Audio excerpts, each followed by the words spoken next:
What if clarity itself was a weapon? Not the cold, hard clarity of a scientist's data, but a clarity of vision so absolute, so unwavering, so perfectly aligned with the very axis of reality that it could bring a universe of chaos to its knees. You have been told the story of Horus, the falcon-headed god, as a simple and brutal tale of revenge. You have seen him as the avenging sun, the divine warrior, the one who waged a bloody 80-year war against his uncle, Set, to reclaim the throne that was stolen from his murdered father, Osiris. This is the story of the sword. It is a story of force, of conflict, of a victory won through strength and attrition. And it is a lie. Not a lie in the sense that it is false, but a lie in the sense that it is a beautiful, violent, and utterly distracting shadow puppet show, a drama played out on the surface of a much deeper and more terrifying ocean of truth. The true war was not fought with swords, it was fought with sight. And Horus's final and most profound initiation was not a battle, but a vow. It was the Final Falcon Oath, the last sacred promise he made on the precipice of his own ascension, the moment when he finally and completely understood that justice is not vengeance, that power is not force, and that the only weapon that can truly conquer the chaos of the world is a vision that has been so perfectly and ruthlessly aligned with the divine axis of truth that it can no longer be deceived. The myth of Horus is not a metaphor. It is a technical manual, a lost and forgotten instruction book for the forging of the ultimate weapon, a consciousness that cannot be swayed by the illusion. The ancient masters knew a secret that has been buried under millennia of religious dogma and materialist science. To see clearly is to rule rightly, and when one's line of sight becomes a perfect and unwavering match for the eternal horizon of Ma'at, of cosmic truth and order, then even the most terrible storm of chaos will not just be weathered, it will bow before that gaze. To understand the nature of this ultimate weapon, you must first understand the divine anatomy of the one who wielded it. The very form of Horus is not a poetic image. It is a technical diagram of a perfected consciousness. He is the god with the head of a falcon. The falcon is not just a predator. It is a living symbol of vision itself. It is the creature that soars to the greatest heights, that can see the world not from the limited and chaotic perspective of the ground, but from the serene, unified, and all-encompassing perspective of the heavens. Its eyes are its power. A falcon can see a tiny mouse from a mile away. It can perceive movement and detail that are utterly invisible to the human eye. Its vision is not just sharp, it is a different order of reality. And the Egyptians knew that Horus's eyes were not just the eyes of a bird, they were the eyes of the cosmos itself. His right eye was the sun, the eye of Ra. It was the eye of the masculine, the projective, the logical, the eye that sees the manifest world of form, of light, of detail, of separation. It was the eye of the intellect. His left eye was the moon, the eye of Thoth. It was the eye of the feminine, the receptive, the intuitive, the eye that sees the unmanifest world of energy, of shadow, of unity. It was the eye of the soul. The average, unawakened human being sees the world through only one of these eyes at a time, and usually, it is the solar eye of the ego. They are a creature of the day, blinded by the glare of the material world, and terrified of the dark, intuitive mysteries of the night. But Horus was the one who had been born to see with both. His consciousness was the sacred and alchemical marriage of the sun and the moon, of the intellect and the intuition, of the father and the mother. His eyes did not just give him sight, they gave him perspective. They gave him the divine and terrible ability to see both the seen and the unseen, the form and the frequency, the illusion and the truth, all at the same time. The flight of Horus was not just a journey across the physical sky. It was a journey through the dimensions. His vision was a weapon that could pierce the veils of reality. He could look upon a man and see not just his body, but his ka, his aura, the web of his karma. He could look upon a storm and see not just the wind and the sand, but the emotional and psychic energies that had given it birth. He could look upon a lie and see the terrified and wounded truth that was hiding behind it. But even with this divine gift, in the long and brutal years of his war with Set, he was still incomplete. He was still a warrior, not yet a king. He still struggled with his own internal conflict. His vision, though powerful, was still distorted by the one thing that can blind even a god: his own trauma. The memory of his father's murder, the pain of his own dismemberment and exile, the raw and burning hatred for his uncle, Set. These were the filters, the distortions, the psychic sand in the perfect machinery of his eyes. His journey was not just about defeating Set out there. It was about learning to see the world and his enemy and himself without the distortion of his own pain. In here, he had to learn to see not just with power, but with purity. And for this, he had to face a final and terrible test, an initiation designed not to test his strength, but to break his heart and to forge his vision in the fires of an absolute and terrifying stillness. The war was over. Set had been defeated and subdued. The throne of Egypt was his. But the final coronation could not yet take place. For though Horus had conquered the external chaos, he had not yet conquered the internal one. He had won the war, but he had not yet won the peace. The gods, the great principles of the cosmos, knew that a king who still ruled from a place of righteous anger, a king whose vision was still clouded by the memory of his own wounds, was not a king of Ma'at. He was just a more powerful and more noble version of Set himself. He was still a king of duality. And so, before he could ascend to the throne of all Egypt, he had to pass one final, terrible test. It was the trial of alignment.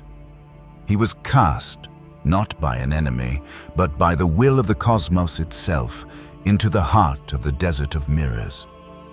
This was not a physical desert of sand and rock. It was a dimension of pure and shifting perception, a psychic and spiritual landscape where every surface, every grain of sand, was a shimmering and perfect mirror. And every mirror showed a different and equally convincing truth.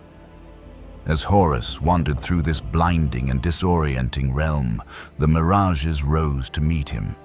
They were not illusions of water and palm trees. They were illusions of the soul.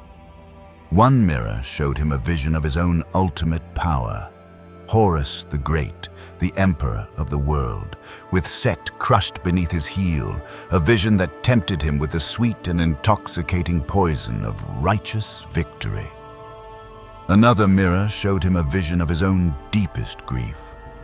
His father, Osiris, beautiful and whole once more, calling to him from the fields of Aru, a vision that tempted him to abandon the world of the living and to retreat into the sweet sorrow of the past. Another showed him the face of his own rage, a monstrous, falcon-headed demon tearing the world apart in a blind and ecstatic fury, a vision that tempted him to embrace the dark and terrible joy of his own destructive power. Each mirage, each shimmering and beautiful illusion was a lens. It was an emotion, a memory, a desire. And each lens bent the light of reality into a different and distorted shape. The gods remained silent. This was a test that he had to pass alone.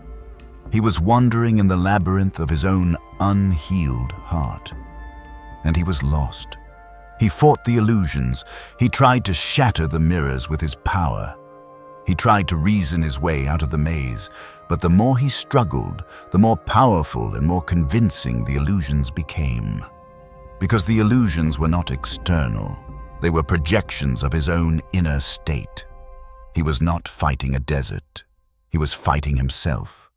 After what seemed like an eternity of wandering, of being tormented by the ghosts of his own heart, he finally collapsed in exhaustion. He surrendered. He let go of the fight. He let go of the need to win, of the need to understand, of the need to escape.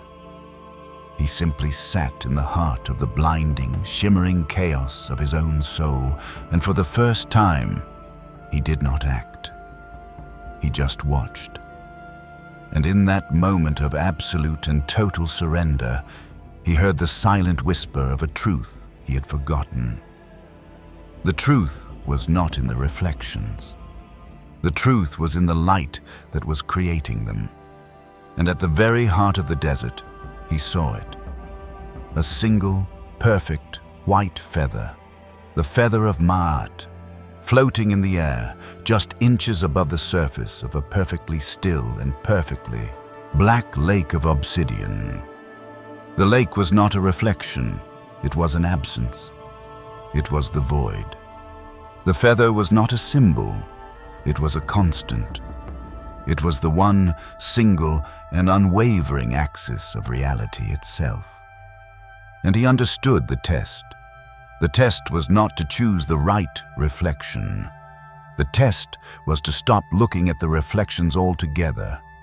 The test was to look upon the absolute truth of the feather, and to see it without a single ripple of distortion from his own inner state. He had to align his own inner sight with the perfect and absolute stillness of that obsidian lake. He had to let go of his anger, of his grief, of his pride, of his very identity as the avenging sun. He had to become nothing. He had to become the void. He took a single, deep breath, and he let it all go. And as he gazed upon the feather, his own reflection in the obsidian lake began to change. The image of the warrior dissolved. The image of the king dissolved. The image of the grieving son dissolved. And for a single, eternal, and terrifying moment, he had no reflection at all. He was pure, formless awareness. And then, a new reflection began to form. It was not the reflection of a falcon-headed god. It was the reflection of a single, brilliant, and unwavering point of light. It was the reflection of a star. In that moment, the desert of mirrors vanished. The trial was over. He had not defeated the illusion. He had become the truth. In the silent, infinite space that was born of his own inner stillness, Horus found himself standing once more before the great Ennead, the council of the gods. But he was not the same god who had entered the desert. The fire of his rage had been cooled into the clarity of a diamond. The weight of his grief had been transmuted into the lightness of a profound and all-encompassing compassion. His eyes, the sun and the moon, no longer saw a world divided into friend and foe, into past and future, into light and dark. They saw only the one single and beautiful dance of existence. He had passed the trial. He was ready, and now he had to take the vow. It was the Final Falcon Oath, the sacred and binding promise that would forever seal his consciousness to the axis of divine law. It was the moment he would willingly surrender his personal will to his cosmic function. It was the moment he would cease to be a warrior and would become a living instrument of justice itself. He knelt, not in submission, but in perfect, sovereign alignment. He knelt before the great blinding light of Ra, his grandfather, the source. He spread his great falcon wings, not in a posture of aggression, but in a posture of perfect and total receptivity, an antenna of the soul. And he spoke the oath, not with the roar of a conqueror, but with the quiet and terrible stillness of a star.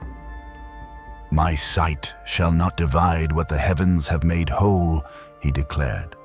This was the vow to forever abandon the prison of duality, to never again see the world through the fractured lens of us versus them, of right versus wrong. It was the promise to see the hidden unity behind all the apparent chaos, to see the one light that was shining through the two masks of Set and of Osiris. "My eye shall not falter between shadow and light." This was the vow of perfect equanimity, the promise to no longer be seduced by the beauty of the light or terrified by the mystery of the dark. It was the promise to hold both with an equal and unwavering gaze, to understand that both were necessary, that both were divine, that both were teachers. "I will see as Ra sees, without judgment, without fear." This was the final and most profound surrender. It was the act of relinquishing his own personal, limited, and wounded perspective, and of taking on the great, silent, and all-encompassing perspective of the Source itself. To see as Ra sees is to see the entire tapestry of creation, the beginning and the end, the cause and the effect, and to understand the perfect and beautiful logic of it all. It is to see the world not through the eyes of an actor on the stage, but through the eyes of the author of the play. It is to achieve a state of consciousness that is beyond all preference, beyond all attachment, beyond all fear. With these words, the oath was sealed. The transformation was complete. He had bound his own vision, his own will, his own being to the eternal and immovable axis of Ma'at. From that moment on, every action he would take, every strike of his sword, every decision he would make as king would not be his own. It would be a perfect and flawless expression of the cosmic order. His eye, his divine and terrible weapon of clarity, no longer belonged to him alone. It had become a divine compass for the entire world, a living gateway through which the pure, unfiltered, and incorruptible justice of the universe could flow. He was no longer a god of war. He had become a symbol, a living embodiment, a universal law, the law that a consciousness that has been so perfectly and roughly aligned with the truth cannot be swayed by any illusion, cannot be corrupted by any power, and cannot be defeated by any chaos. He had become the principle of alignment itself. The hidden meaning of this sacred and final initiation is not a story. It is a science.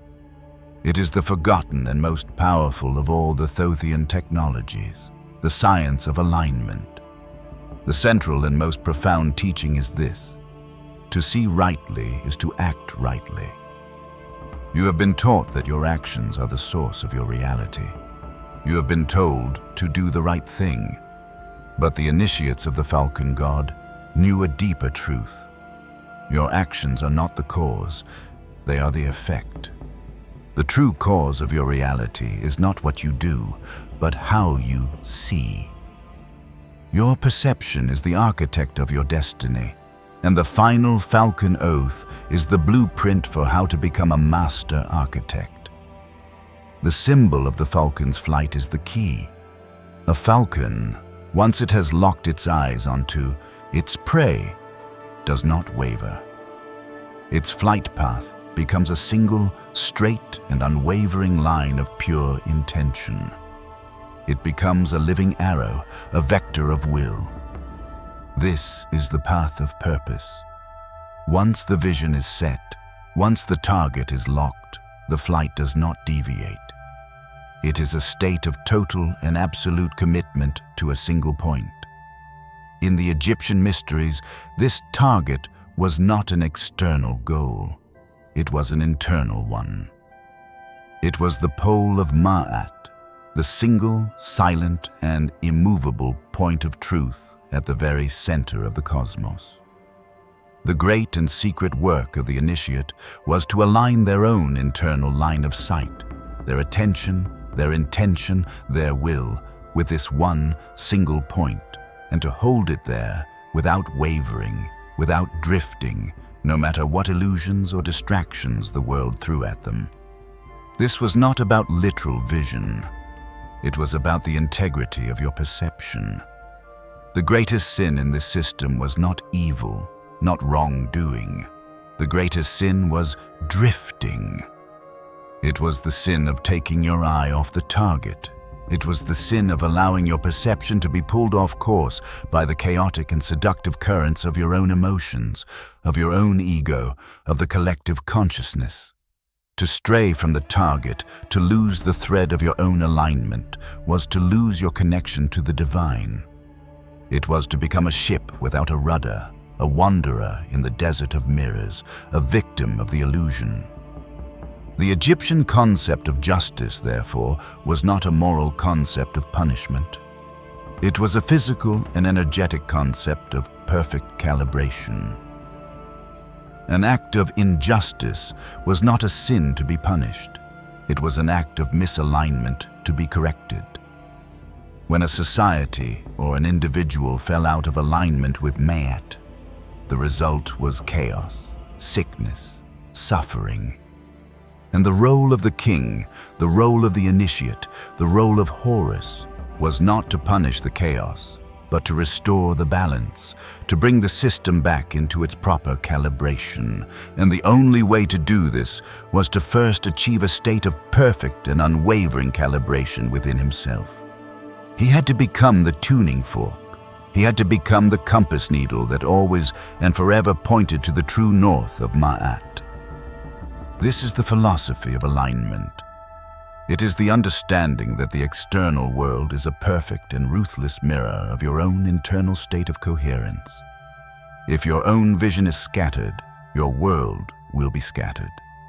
If your own intention is wavering, your world will be chaotic. But if your own inner line of sight is a single, unwavering, and powerful beam of light, locked onto the heart of truth itself, then your world will begin to organize itself around that beam with the beautiful and inescapable logic of a magnet organizing iron filings. You do not have to fix the world. You have to fix your gaze, and the world will fix itself in response. This is a power that is both terrifying and liberating. It removes all of your excuses. You are no longer a victim of a chaotic world. You are the creator of it, and the quality of your creation is a direct and unflinching reflection of the quality of your own inner vision. This is the terrible and beautiful responsibility that Horus accepted when he took the Falcon Oath. And it is the same responsibility that is being offered to you right now in the silent temple of your own heart. Now, we must take this ancient and powerful myth, and we must place it like a lens over the chaotic and disorienting reality of your modern world. And through that lens, you will begin to see not a random and meaningless chaos, but a perfect and terrible pattern. The desert of mirrors is not a mythological realm. It is the world you inhabit every single day. It is the digital world, the world of the 24-hour news cycle, the world of social media, the world of a billion competing and contradictory truths, a world of endless and shimmering illusions designed to do one thing: to break your focus, to shatter your alignment, and to keep you a wandering and powerless ghost in a labyrinth of distraction. The Final Falcon Oath is not an ancient vow taken by a long-dead god. It is a living, breathing, and desperately needed spiritual technology for navigating this modern hell. The central lesson is this: your line of sight, your focused and unwavering attention, is the single most powerful and the single most valuable resource you possess. And you are living in a civilization that has declared a total and unrelenting war upon it. Every notification on your phone, every clickbait headline, every manufactured outrage, every advertisement. These are not just distractions. They are weapons. They are the mirages in the desert, the shimmering and seductive illusions that are designed to pull your gaze away from the one single and silent point of truth that lies at the very center of your own being. And they are winning. They have trained you to be a creature of perpetual and shallow distraction. Your attention span has been shattered. Your ability to hold a single, deep, and unwavering thought has been all but destroyed. You are a wanderer in the desert, and you have forgotten that you were ever looking for a destination. The practice of mental alignment, the secret technology of the Horus initiate, is therefore not a gentle spiritual hobby. It is an act of radical and necessary rebellion. It is the art of reclaiming your own gaze. It is the conscious and deliberate choice to turn away from the billion, glittering and meaningless reflections and to lock your vision onto the one thing that truly matters. Your own unique and sacred purpose. Your own personal pole of Ma'at. This is the practice of silencing the inner chaos. It is the art of learning to sit in the heart of the digital sandstorm and to remain unmoved. It is the discipline of choosing your one, single, and most important target, and of holding your gaze upon it with the relentless and unwavering intensity of a falcon. Your life, your career, your relationships, your very destiny is not determined by your talent or by your luck. It is determined by the unwavering clarity of your line of sight. Every decision you make, every project you begin, every relationship you enter is either a step that is in perfect alignment with that line of sight, or it is a step that pulls you further and further into the shimmering and beautiful distortions of the ego, of the collective, of the illusion. Justice, in this modern and chaotic sense, is not a social or a political concept. It is a spiritual and a physical one. It is the state of holding steady. It is the ability to maintain your own internal, energetic, and intentional alignment, even when the entire world around you is shaking, is lying, is screaming for you to lose your center. The gaze of Horus is a lesson for every true leader, every true creator, every true seeker in this time of great and terrible transition. The eye that sees clearly is the hand that acts justly. You do not bring order to the world by fighting the chaos out there. You bring order to the world by becoming a living and breathing embodiment of an order that is so profound, so stable, and so unwavering in here, that the chaos itself begins to calm in your presence. The Falcon's Oath is the vow to become that stability. It is the promise to no longer be a victim of the world's distractions, but to become a source of the world's clarity. It is to understand that the ultimate power is not the power to change the world, but the power to hold your own truth in the face of it. The final and most beautiful truth of this myth is its ending. Having passed the trial, having taken the oath, Horus finally ascends to the throne. But this is not an ascension of power in the earthly sense. It is not a coronation with a crown and a scepter. It is an ascension of consciousness. It is an ascension that is achieved not through battle, but through equilibrium. The texts say that as he rose, his great falcon wings aligned perfectly with the solar current, the great river of light that flows from the heart of his grandfather, Ra. His body, his very being, became the horizon itself, the perfect and unwavering line that separates the earth from the sky, the manifest from the unmanifest. He was no longer a God who lived in the world. He had become a God who was the world. He had become a living law, a principle, a state of being. And in that moment of his final ascension, the great eye of Horus, the Udjat, the symbol of his own healed and unified vision, did not just open in his own mind. It opened in the sky. It opened in the collective consciousness of humanity. It was not a physical event. It was a spiritual one. It was the moment that the potential for this state of divine and unwavering clarity was made available to all souls who had the courage to seek it. The story of Horus is not a history, it is a prophecy. It is the prophecy of the awakened human, the one who has mastered the war within, who has healed the wound of their own perception, and who has taken the final sacred oath to align their own personal will with the one great and divine will of the cosmos. This is the ultimate and universal truth that is encoded in this ancient and beautiful story.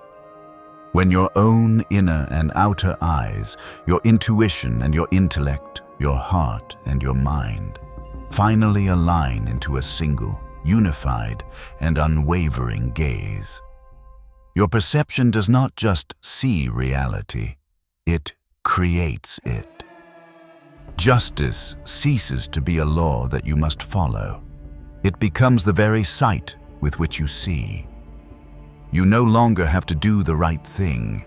You can only be the right thing, because your very being is now a perfect and living expression of the cosmic order. You are no longer a ship fighting against the storm. You have become the storm. You are no longer a falcon chasing its prey. You have become the sky itself. The falcon does not chase the storm, it rides it. The oath is not to strike, but to see. For only the eye that never strays from the truth can pierce eternity. If this video resonated with you, let us know by commenting, "I understood it."